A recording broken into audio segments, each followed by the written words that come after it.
4 તારીખે માલપુર પોલીસ સ્ટેશનમાં એક રૂપાબેન પુંજાભાઈ ખાંટ ઉંમર વર્ષ 71 એમના એક સગાના ખેતરમાંથી ડેડ બોડી મળી હતી પોલીસને, માલપુર પોલીસને.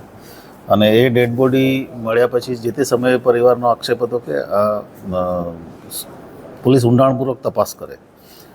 આજુબાજુ તપાસ કરતાં ત્યાં ફોરેટ કપાસમાં નાખવાની જે દવા છે એની સીસી પણ મળી આવેલી. પ્રાથમિક દ્રષ્ટિએ આ જે છે આખો કેસ આત્મહત્યાનો કેસ લાગતો હતો, પણ માલપુર પોલીસ અને એસઓજીની અમારી ટીમ એણે ઊંડાણપૂર્વક તપાસ કરી અને કેમ કે જે ડેડ બોડી હતી એના પગમાંથી કડલા ગાયબ હતા.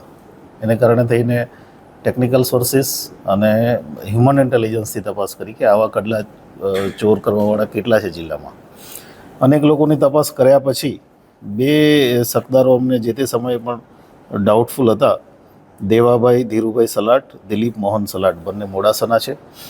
આખો બનાવ એ રીતનો છે કે આ જે માજી છે એ જે ઉભરાણ ખાતે ગ્રામીણ બેંકમાં પૈસા ભરવા માટે ગયા હતા અને એ પૈસા ઉપાડવા માટે વિડ્રો માટે ગયા હતા અને પૈસા વિડ્રો નહીં થતાં આ બેંકની બહાર જ આ બંને આરોપીઓ બેઠા હતા. એમણે એમના કડલા જોઈ લીધા એટલે એમને કોઈ પણ રીતે ભોળવીને પૈસા વધારે આપશું એમ કરીને કડલા કઢાવી અને ત્યાર પછી ત્યાંથી પોતાનું વાહન લઈને ભાગી ગયા છે.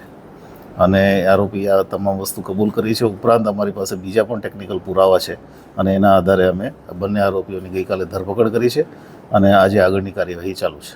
નહીં, કોઈ સંબંધ નથી એમને, પણ આ જે આરોપીઓ છે એ ટેવવાળા છે. અગાઉ આમની સાથે એક ત્રીજો પણ માણસ આ જ કેસમાં છે જે પકડવાનું બાકી છે અને અગાઉ આ ત્રણેય આરોપીઓ ઉપર ગુના દાખલ પણ થયેલા છે આ જ પ્રકારના ચીટિંગના અને પડાવી લેવાના.